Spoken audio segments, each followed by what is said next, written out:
कश्मीर की साबिका chief minister Mehbooba Mufti की तरफ से काफी सवाल जो थे वो उमर अब्दुल्ला को लेकर किए गए, मगर उन सवालों के जवाब जो थे वो उमर अब्दुल्ला ने तराजू में तोल कर जो थे वो महबूबा मुफ्ती साहिबा को दिए। वहीं पे महबूबा मुफ्ती ने यह भी कहा कि पिछले 3 दिन से असेंबली के अंदर जो है वो रूलिंग पार्टी की तरफ से जो है वो ड्रामा चल रखा है।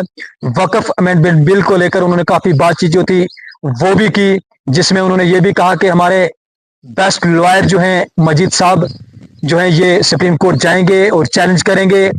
और वहीं पे उमर अब्दुल्ला को लेकर उन्होंने काफी बातचीत जो थी वो भी की। ट्यूलिप गार्डन की बात की जहां पे मरकजी वजीर जो थे वो वहां पे आए हुए थे, उन सवालों का जवाब उमर अब्दुल्ला ने दिया। उमर अब्दुल्ला ने ये कहा कि बीजेपी की गोद में बैठकर आपने जम्मू कश्मीर को बर्बाद किया। और वहीं पे जब ट्यूलिप गार्डन की बारी आई, उमर अब्दुल्ला ने कहा कि मैं अपने वालिद साहब को लेकर ट्यूलिप गार्डन के अंदर गया, वहां पे मरकजी वजीर मिले, उन्होंने हमारे साथ तस्वीर खिंचवाने चाहे, उसके बाद हमने तस्वीर उनके साथ खींची और अब जो है उस तस्वीर को ये कोई और रंग जो है वो देना चाहते हैं। सब सवालों के जवाब जो थे वो उमर अब्दुल्ला ने दिए। सबसे पहले आप महबूबा मुफ्ती साहिबा की ये रिपोर्ट देखिए। असेंबली के अंदर रूलिंग पार्टी का एक ड्रामा चल रहा है और उसके अलावा जो ट्यूलिप गार्डन में हमने देखा ये शर्मनाक है। खासकर जो इस मुल्क के मुसलमान हैं जिनके ऊपर इस वक्त बीजेपी का पूरे ताबड़तोड़ हमले हो रहे हैं, उनको यहाँ की लीडरशिप उमर साहब ने, फारूक साहब ने मिलके, जो वहां से मिनिस्टर आए थे किरण रिजू जो यहाँ आए थे, उनका इस्तेकबाल करके उन्होंने पूरे मुल्क के मुसलमानों को ये पैगाम दिया कि जो आपके साथ इस वक्त पार्लियामेंट के अंदर हुआ, जो वक्फ में अमेंडमेंट लाया गया, उसके साथ यहाँ की सरकार है, उसके खिलाफ नहीं है। जिससे मैं समझती हूँ हमारे मुल्क के जो मुसलमान हैं उनकी हिम्मत ऑलरेडी जो टूट चुकी है, जो एलिनेटेड फील करते हैं, जो मुसीबत में फील करते हैं, मुझे लगता है उनके लिए ये बहुत, जिसने ये अमेंडमेंट बिल लाया पार्लियामेंट में और जिस तरह फारूक साहब और उमर साहब ने उनका यहाँ इस्तेकबाल किया, उससे ध्यान हटाने के लिए असेंबली में पिछले 3 दिन से तमाशा हो रहा था।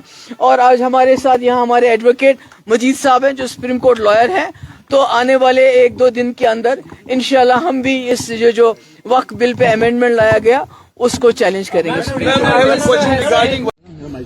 दूध और टॉफी की बात की, जिन्होंने बीजेपी की गोद में बैठ के जम्मू कश्मीर की तबाही की।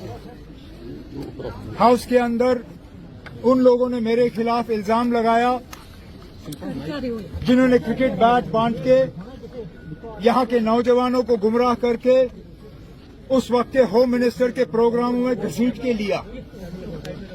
आज हमारी अगर ये हालत है कि ये उन लोगों की बदौलत जो मेरे खिलाफ उंगली उठाने की बात कर रहे हैं। ये सही है कि 2 दिन पहले मैं अपने वालिद साहब को ट्यूलिप गार्डन ले गया था। ये इत्तेफाक की बात है कि उस वक्त एक मरकजी वजीर मौके पे मौजूद थे, हमारी वहां हेलो हाई हुई, उन्होंने मेरे साथ तस्वीर खींचना चाहा तो मैं क्या इनकार करता, मैं क्या बदतमीजी करता। उन्होंने तस्वीर खींचना चाहा, मैंने उनके साथ तस्वीर खींची। लेकिन अब उस चीज को वो लोग इस्तेमाल करने की कोशिश करें जिन्होंने बीजेपी को यहां एंट्री दी, जिन्होंने आज तक 2016 की कत्लगारत के लिए जम्मू कश्मीर के आवाम से माफी नहीं मांगी। मुझे लगता है ये सरासर गलत है। उनको पहले अपने गिरेबान में झोंक के देखना चाहिए कि उनकी क्या हरकतें रही, उनके बीजेपी की क़यादत के साथ क्या रिश्ते रहे, उन रिश्तों का जम्मू कश्मीर को क्या खमियाजा भुगतना पड़ा, उसके बाद मेरे ऊपर उंगली उठाएं।